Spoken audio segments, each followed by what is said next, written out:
ಕರ್ನಾಟಕ ದೇಶದ growth engine, IT hub, number 1 GST collection ಆಗುತ್ತೆ. ಶ್ರೀಮಂತ ರಾಜ್ಯ ಅಂತ ನಾವು ಬೆಂತಡ್ಕೋತೀವಿ.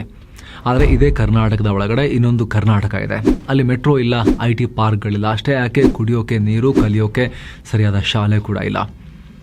ನಾವು ಮಾತನಾಡ್ತಿರೋದು ಉತ್ತರ ಕರ್ನಾಟಕದ ಬಗ್ಗೆ. ಕಳೆದ 20 ವರ್ಷಗಳಲ್ಲಿ ಉತ್ತರ ಕರ್ನಾಟಕದ ಅಭಿವೃದ್ಧಿಗೆ ಅಂತ ಖರ್ಚಾಗಿರೋದು ಬರೋಬ್ಬರಿ 32,000 ಕೋಟಿ ರೂಪಾಯಿ. ಇಷ್ಟೊಂದು ಹಣ ಸುರಿದ ಮೇಲಲ್ಲಿ ಸ್ವರ್ಗ ಸೃಷ್ಟಿಯಾಗಬೇಕಾಗಿತ್ತಲ್ವಾ? ಆದರೆ ಗ್ರೌಂಡ್ ರಿಯಾಲಿಟಿ ನೋಡಿದ್ರೆ ಎಂಥವ್ರಿಗೂ ಶಾಕ್ ಆಗುತ್ತೆ.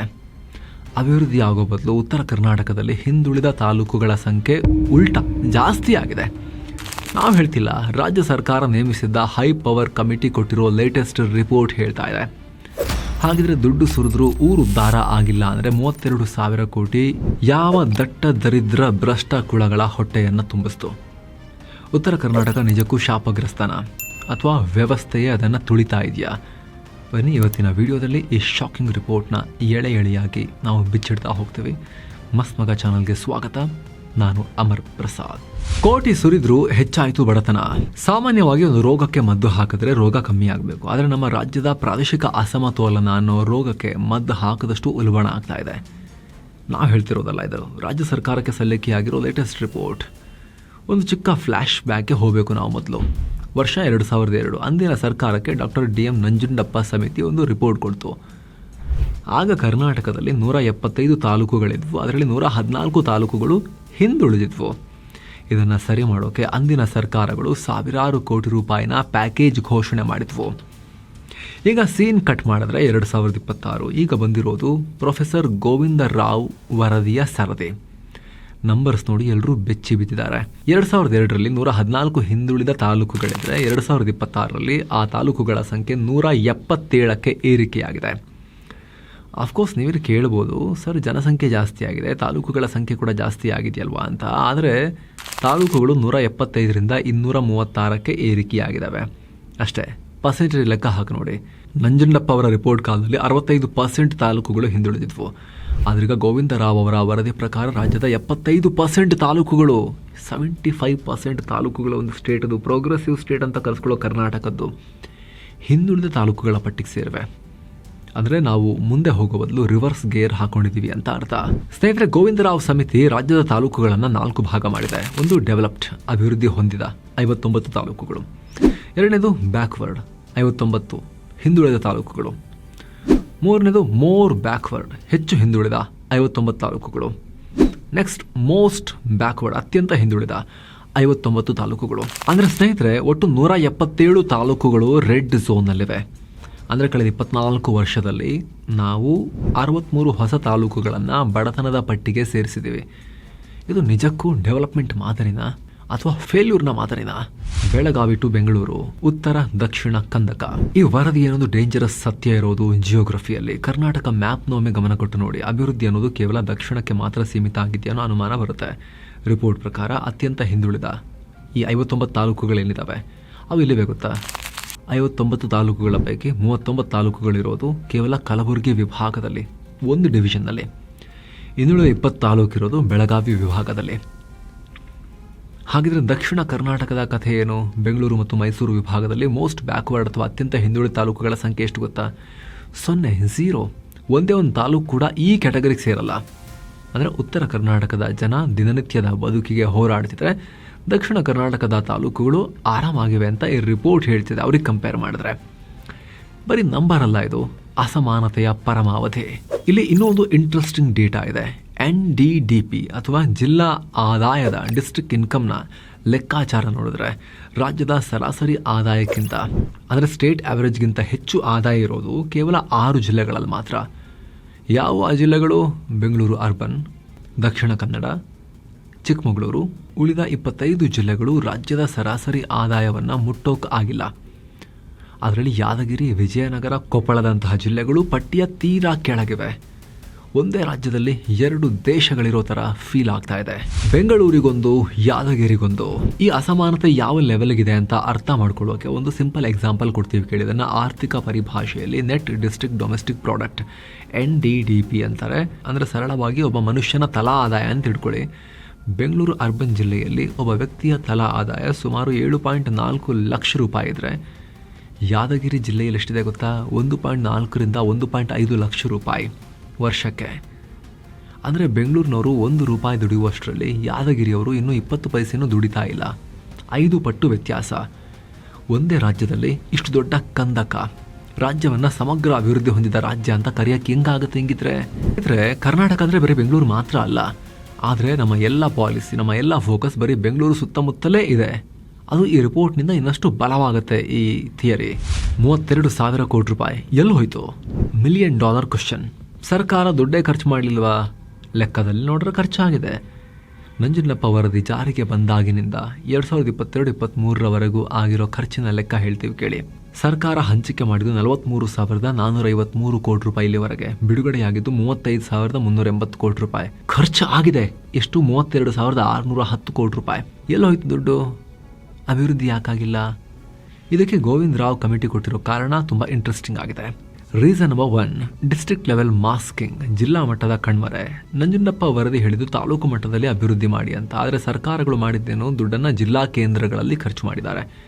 ಉದಾಹರಣೆಗೆ ರಾಯಚೂರು ಜಿಲ್ಲೆಗೆ ದುಡ್ಡು ಬಂದರೆ ಅದು ರಾಯಚೂರು ಸಿಟಿಯ DC ಆಫೀಸ್ ರಸ್ತೆಗೆ ಖರ್ಚಾಯಿತು ಹೊರತು ಅದು ಕೂಡ ಕಳಪೆ ಕಾಮಗಾರಿ ಎಲ್ಲ ಮಾಡಿಕೊಂಡು ದೇವದುರ್ಗದ ಹಳ್ಳಿಗೋ ಅಥವಾ ಲಿಂಗಸಗೂರಿನ ಕುಗ್ರಾಮಕ್ಕೋ ತಲುಪಲೇ ಇಲ್ಲ. ಎಲ್ಲ ಜಿಲ್ಲೆಗಳಲ್ಲೂ ಹೀಗೆ ಆಗಿದೆ. ರಿಪೋರ್ಟ್ಸ್ ಪ್ರಕಾರ ಕೇವಲ 6.1% ದುಡ್ಡು ಮಾತ್ರ ನೇರವಾಗಿ ತಾಲೂಕುಗಳಿಗೆ ಹೋಗಿದೆ. ಉಳಿದಿದ್ದೆಲ್ಲ ದಾರಿಯಲ್ಲೇ ಮಾಯ ಆಗಿದೆ. Reason number 2, sector miss match. ಶಿಕ್ಷಣಕ್ಕೆ, ಆರೋಗ್ಯಕ್ಕೆ ದುಡ್ಡು ಹಾಕಿ ಅಂದರೆ ಅವರು ಸಿವಿಲ್ ಕಾಮಗಾರಿಗಳಿಗೆ, ಬಿಲ್ಡಿಂಗ್ ಕಟ್ಟಕ್ಕೆ ದುಡ್ಡು ಹಾಕಿದ್ರು. ಯಾಕಂದರೆ ಬಿಲ್ಡಿಂಗ್ ಕಟ್ಟೋದ್ರಲ್ಲಿ ಕಾಂಟ್ರಾಕ್ಟ್ ಇರುತ್ತೆ, ಕಮಿಷನ್ ಇರುತ್ತೆ. ಸ್ಕೂಲ್ ಮೇಸ್ಟ್ರು ನೇಮಕಾತಿ ಮಾಡೋದ್ರಲ್ಲಿ ಏನು ಸಿಗುತ್ತೆ? ಅದಕ್ಕೆ ಇವತ್ತು ಬಿಲ್ಡಿಂಗ್ಗಳಿವೆ, ಆದರೆ ಪಾಠ ಮಾಡೋಕ್ಕೆ ಮೇಸ್ಟ್ರಿಲ್ಲ, ಆಪರೇಷನ್ ಮಾಡೋಕ್ಕೆ ಡಾಕ್ಟರ್ಸ್ ಇಲ್ಲ. Reason number 3, no audits. ಖರ್ಚಾದ ದುಡ್ಡಿಗೆ ಸರಿಯಾದ ಲೆಕ್ಕ ಇಲ್ಲ. ಸುಮಾರು 11.2% ದುಡ್ಡಿಗೆ ಯುಟಿಲೈಸೇಷನ್ ಸರ್ಟಿಫಿಕೇಟ್, ಬಳಕೆ ಪ್ರಮಾಣ ಪತ್ರ ಕೂಡ ಸಿಕ್ಕಿಲ್ಲ ಅಂತ ರಿಪೋರ್ಟ್ ಹೇಳಿದೆ. ನಂಜುಂಡಪ್ಪ ವರದಿ ಜಾರಿಗೆ ಬಂದಾಗ ಇದ್ದ ಜೋಶ್ ವರ್ಷ ಕಳೀತಾ ಇದ್ದ ಹಾಗೆ ಕಮ್ಮಿ ಆಗ್ತಾ ಹೋಗಿದೆ. ಬಜೆಟ್ನಲ್ಲಿ ಉತ್ತರ ಕರ್ನಾಟಕಕ್ಕೆ ಇಷ್ಟು ಕೋಟಿ ಅಂತ ಘೋಷಣೆ ಆಗುತ್ತೆ, ಚಪ್ಪಾಳೆ ಬೀಳುತ್ತೆ. ಆದರೆ ಮಾರ್ಚ್ ತಿಂಗಳು ಬರುವಷ್ಟರಲ್ಲಿ ಆ ದುಡ್ಡು ಇನ್ನೂ ರಿಲೀಸ್ ಆಗೇ ಇರೋದಿಲ್ಲ. ಕಡೆ ಗಳಿಗೆಯಲ್ಲಿ, ಗಡಿಬಿಡಿಯಲ್ಲಿ ಯಾವುದೋ ರಸ್ತೆಗೆ ಮಣ್ಣು ಸುರಿದು ಹಾಗೆ ಗಾಳಿ ಎಳೆದು ಬಿಟ್ಟು ಮಣ್ಣನ್ನು ದುಡ್ಡು ಖರ್ಚಾಯಿತು ಅಂತ ಲೆಕ್ಕ ಕೊಡ್ತಾರೆ. ಯಾರ್ಯಾರ್ದೋ ಹೊಟ್ಟೆ ತುಂಬತ್ತೆ. ಇಷ್ಟು ವರ್ಷಗಳಿಂದ ಅದೇ ಆಗ್ತಾ ಬಂದಿದ್ದು.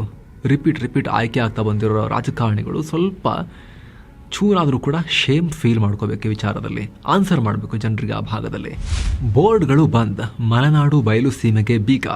ಈಗ ಗೋವಿಂದರಾವ್ ಸಮಿತಿ ಸುಮ್ಮನೆ ಸಮಸ್ಯೆ ಹೇಳಿ ಕೈ ತೊಳ್ಕೊಂಡಿಲ್ಲ. ಕೆಲ ಕಠಿಣವಾದ ಕ್ರಾಂತಿಕಾರಿ ನಿರ್ಧಾರಗಳನ್ನು, ರಾಡಿಕಲ್ ರೆಕಮೆಂಡೇಶನ್ಸ್ ಅನ್ನು ಶಿಫಾರಸು ಮಾಡಿದೆ. ಅದರಲ್ಲಿ ಮುಖ್ಯವಾಗಿರೋದು ಏನು ಗೊತ್ತಾ? ಅಭಿವೃದ್ಧಿ ಮಂಡಳಿಗಳ ರದ್ದು ಮಾಡೋದು. ನಿಮ್ಗೆ ಗೊತ್ತಿರ್ಬೋದು, ರಾಜ್ಯದಲ್ಲಿ ಮಲೆನಾಡು ಪ್ರದೇಶ ಅಭಿವೃದ್ಧಿ ಮಂಡಳಿ, ಬಯಲು ಸೀಮೆ ಅಭಿವೃದ್ಧಿ ಮಂಡಳಿ ಅಂತ ಏನೇನೋ ಬೋರ್ಡ್ಗಳನ್ನು ಮಾಡಿಕೊಂಡಿದ್ದಾರೆ ಕೆಲಸಕ್ಕೆ ಬರ್ದಿರಂಗೆ. ಇದರಲ್ಲಿ ಕವಡೆ ಕಾಸಿನ ಪ್ರಯೋಜನ ಇಲ್ಲ. ಇವು ಕೇವಲ ಬಿಳಿ ಆನೆಗಳಾಗಿವೆ. ಅಲ್ಲಿ ಚೇರ್ಮನ್ ಇರ್ತಾರೆ, ಕಾರ್ ಇರುತ್ತೆ, ಆಫೀಸ್ ಇರುತ್ತೆ, ಸಿಬ್ಬಂದಿ ಇರ್ತಾರೆ, ಏನು ಕೆಲಸ ಮಾಡಲ್ಲ ಇವರು.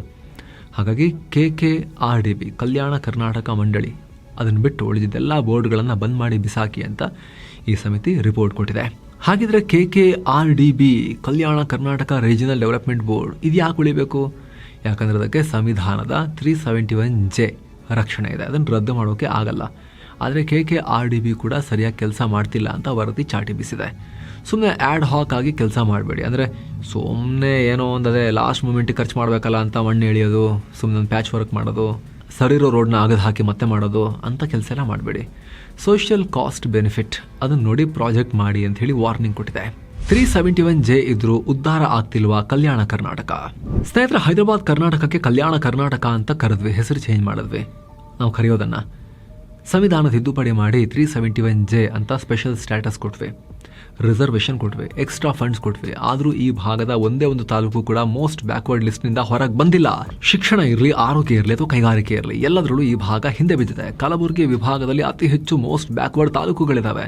ಇಲ್ಲಿನ ಜನರಿಗೆ ಒಳ್ಳೆ ಆಸ್ಪತ್ರೆ ಬೇಕು ಅಂದರೆ ಹೈದರಾಬಾದ್ಗೋ ಬೆಂಗಳೂರಿಗೋ ಓಡೋಡ್ ಬರಬೇಕು. ಉದ್ಯೋಗ ಬೇಕು ಅಂದರೆ ಗುಳೆ ಹೋಗಬೇಕು. ಪೇರೆಂಟ್ಸ್ ಎಲ್ಲ ಬಿಟ್ಟು ದೂರ ಇರಬೇಕು. ಇಲ್ಲ ಅಂದರೆ ಜಾಬ್ ಬಿಟ್ಬಿಟ್ಟು ಮನೆಯಲ್ಲಿ ಸಣ್ಣ ಪುಟ್ಟ ಕೆಲಸ ಮಾಡಿಕೊಂಡು ಮನೆ ಹತ್ರನೇ ಜೀವನ ಕಳಿಬೇಕು ಅಂತ ಪರಿಸ್ಥಿತಿ ಇದೆ. ಮತ್ತೊಂದು ಕಡೆ ಬೆಂಗಳೂರು ವಿಭಾಗ ನೋಡಿ, ಇಲ್ಲಿನ ಬಹುತೇಕ ತಾಲೂಕುಗಳು ಡೆವಲಪ್ಡ್ ಕ್ಯಾಟಗರಿಯಲ್ಲಿ ಬರ್ತವೆ. ಬೆಂಗಳೂರು ಅರ್ಬನ್, ದಕ್ಷಿಣ ಕನ್ನಡ, ಉಡುಪಿ, ಚಿಕ್ಕಮಗಳೂರು, ತುಮಕೂರು ಈ ಜಿಲ್ಲೆಗಳು ಅಭಿವೃದ್ಧಿಯಲ್ಲಿ ಮುಂಚೂಣಿಯಲ್ಲಿವೆ. ಇಲ್ಲಿ ಪ್ರಶ್ನೆ ಇರೋದು ದಕ್ಷಿಣ ಕರ್ನಾಟಕದ ಅಭಿವೃದ್ಧಿ ಆಗಿದೆ ಅಂತ ಹೊಟ್ಟೆಕಿಚ್ಚು ಪಡೋದಲ್ಲ. ಪ್ರಶ್ನೆ ಇರೋದು ಒಂದೇ ರಾಜ್ಯದಲ್ಲಿ ಒಂದೇ ಸರ್ಕಾರದ ಅಡಿಯಲ್ಲಿ ಎರಡು ಭಾಗಗಳ ನಡುವೆ ಇಷ್ಟೊಂದು ಅಂತರ ಯಾಕೆ ಅಂತ. ಯಾಕೆ ಇಲ್ಲಿ ಜನ ಟ್ಯಾಕ್ಸ್ ಕಟ್ಟಲ್ಲ ಉತ್ತರ ಕರ್ನಾಟಕದವರು?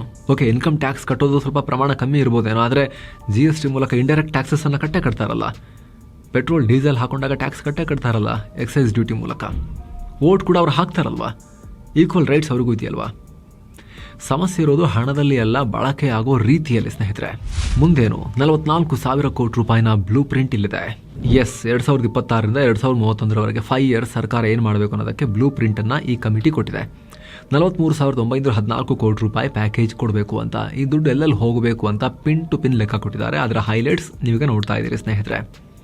ಒಂದು ಶಿಕ್ಷಣಕ್ಕೆ ಸಿಂಹಪಾಲು 12,444 ಕೋಟಿ ರೂಪಾಯಿ. ಬರೀ ಶಾಲೆಗಳಿಗೆ ಸುಣ್ಣ ಬಣ್ಣ ಬಳಿಯೋದಲ್ಲ, ಹೊಸದಾಗಿ 1,484 ಕರ್ನಾಟಕ ಪಬ್ಲಿಕ್ ಶಾಲೆಗಳನ್ನು ಸ್ಥಾಪಿಸಬೇಕು, KPSಗಳನ್ನು. ಮುಖ್ಯವಾಗಿ ಖಾಲಿ ಬಿದ್ದಿರೋ ಶಿಕ್ಷಕರ ಹುದ್ದೆಗಳನ್ನು ತುಂಬೋದಕ್ಕೆ ಈ ದುಡ್ಡು ಯೂಸ್ ಆಗಬೇಕು. ಮೇಷ್ಟ್ರಿಲ್ಲದೆ ಪಾಠ ನಡೆಯಲ್ಲ ಅನ್ನೋದು ಸಮಿತಿಯ ಸ್ಪಷ್ಟ ಮಾತು. ನೆಕ್ಸ್ಟ್, ಆರೋಗ್ಯ ಮತ್ತು ನ್ಯೂಟ್ರಿಷನ್ 12,770 ಕೋಟಿ ರೂಪಾಯಿ. ಆಸ್ಪತ್ರೆಗಳ ಸುಧಾರಣೆಗೆ 11,770 ಕೋಟಿ ರೂಪಾಯಿ ಮತ್ತು ರಕ್ತಹೀನತೆ ಅನಿಮಿಯಾ ತಡೆಗಟ್ಟೋಕೆ 1,000 ಕೋಟಿ ರೂಪಾಯಿ ಮೀಸಲಿಡಬೇಕು ಅಂತ. 22 ಸರ್ಕಾರಿ ಮೆಡಿಕಲ್ ಕಾಲೇಜುಗಳನ್ನು ಸೂಪರ್ ಸ್ಪೆಷಾಲಿಟಿ ಹಾಸ್ಪಿಟಲ್ಸ್ ಆಗಿ ಅಪ್ಗ್ರೇಡ್ ಮಾಡಬೇಕು ಅಂತ ಹೇಳಿದ್ದಾರೆ. ವಿಜಯನಗರ, ವಿಜಯಪುರ ಮತ್ತು ರಾಮನಗರದಲ್ಲಿ 3 ಹೊಸ ಮೆಡಿಕಲ್ ಕಾಲೇಜು ಸ್ಥಾಪಿಸಬೇಕು. ಹಳ್ಳಿಗಳಲ್ಲಿ PHC ಮತ್ತು CHC ಕೇಂದ್ರಗಳನ್ನು ಸ್ಟ್ರಾಂಗ್ ಮಾಡಬೇಕು ಅಂತ ರೆಕಮೆಂಡ್ ಮಾಡಿದ್ದಾರೆ. ಹಾಗೆ ನೀರಾವರಿ ಮತ್ತು ರೈತರಿಗೆ 12,000 ಕೋಟಿ ರೂಪಾಯಿ ಮೀಸಲಿಡಬೇಕು. ಇದರಲ್ಲಿ ಮೇಜರ್ ಆಗಿ ಅಪ್ಪರ್ ಭದ್ರಾದಂತಹ ಬಾಕಿ ಉಳಿದಿರೋ ನೀರಾವರಿ ಪ್ರಾಜೆಕ್ಟ್ಸ್ ಅನ್ನ ಮುಗಿಸಬೇಕು. ಅದರೊಂದಿಗೆ ವಾಟರ್ ಹಾರ್ವೆಸ್ಟಿಂಗ್, FPOಗಳನ್ನು ಬಲಪಡಿಸುವುದು ಮತ್ತು ಬೆಳೆದ ಹಣ್ಣು ತರಕಾರಿ ಕೆಡದಂತೆ ನೋಡ್ಕೊಳ್ಳೋಕೆ ಕೋಲ್ಡ್ ಸ್ಟೋರೇಜ್ ಎಲ್ಲ ಮಾಡಿಕೊಡಬೇಕು ಈ ದುಡ್ಡಲ್ಲಿ ಅಂತ. ಹಾಗೆ ಕನೆಕ್ಟಿವಿಟಿ ಮತ್ತು ಪ್ರವಾಸೋದ್ಯಮಕ್ಕೆ 3,950 ಕೋಟಿ ರೂಪಾಯಿ ಮೀಸಲಿಡಬೇಕು. ಯಾರು ಬರಲ್ಲ ಈ ಭಾಗಕ್ಕೆ ಅನ್ನೋ ಕಂಪ್ಲೇಂಟ್ ಇದೆಯಲ್ಲ, ಅದಕ್ಕೆ ಒಂದಷ್ಟು ಕೆಲಸ ಮಾಡಬೇಕು. ಬೀದರ್ ಜಿಲ್ಲೆಯನ್ನು heritage tourism and industrial hub ಮಾಡಬೇಕು ಅಂತ ರೆಕಮೆಂಡ್ ಮಾಡಿದ್ದಾರೆ. ಇದಕ್ಕೋಸ್ಕರ ಮತ್ತೆ ರಸ್ತೆ, ರೈಲು, ಏರ್ಪೋರ್ಟ್ ಕನೆಕ್ಟಿವಿಟಿಗೆ 2,950 ಕೋಟಿ ರೂಪಾಯಿ, ಹಾಗೆ ಟೂರಿಸಂ ಸರ್ಕ್ಯೂಟ್ ಮಾಡೋಕೆ 1,000 ಕೋಟಿ ರೂಪಾಯಿ ಮೀಸಲಿಡಬೇಕು ಅಂತ ಶಿಫಾರಸು ಮಾಡಿದ್ದಾರೆ. ಎಲ್ಲಕ್ಕಿಂತ ಮುಖ್ಯವಾಗಿ ಉದ್ಯೋಗ ಸೃಷ್ಟಿಯಾಗೋಕೆ ಒಂದು ಗೇಮ್ ಚೇಂಜರ್ ಐಡಿಯಾ ಕೊಟ್ಟಿದ್ದಾರೆ. ಅದೇ ಇಂಡಸ್ಟ್ರಿಯಲ್ ಡಬಲ್ ಸಬ್ಸಿಡಿ. ಸರ್ಕಾರ ಈಗ ಕೈಗಾರಿಕೆಗಳಿಗೆ ಏನು ಸಬ್ಸಿಡಿ ಕೊಡ್ತಾ ಇದೆಯೋ ಅದನ್ನು ಅತ್ಯಂತ ಹಿಂದುಳಿದ ತಾಲೂಕುಗಳಲ್ಲಿ ಅವ್ರು ಬರ್ತಾರೆ ಅಂತ ಹೇಳಿದ್ರೆ ಡಬಲ್ ಸಬ್ಸಿಡಿ ಕೊಡಬೇಕು ಅಂತ. ಆದರೆ ಸ್ನೇಹಿತರೆ, ಈ ಥರ ರಿಪೋರ್ಟ್ಗಳು ಬರ್ತವೆ ಹೋಗ್ತವೆ. ನಂಜನಪ್ಪ ವರದಿ ಬಂತು, ಧೂಳು ಹಿಡಿತು, ಈಗ ಗೋವಿಂದ ರಾವ್ ವರದಿ ಸರದಿ. ಕರ್ನಾಟಕದ ಏಕೀಕರಣ ಆಗಿ 70 ವರ್ಷ ದಾಟಿದೆ. ಆದರೂ ಕೂಡ ನಾವು ಅಖಂಡ ಕರ್ನಾಟಕ ಅಂತ ಬಾಯಲ್ಲಿ ಹೇಳ್ತೀವಿ, ಆದರೆ ಅಭಿವೃದ್ಧಿಯಲ್ಲಿ ಮಾತ್ರ ಇಬ್ಬಾಗ ಮಾಡ್ಕೊಂಡು ಕೂತಿದ್ದೇವೆ.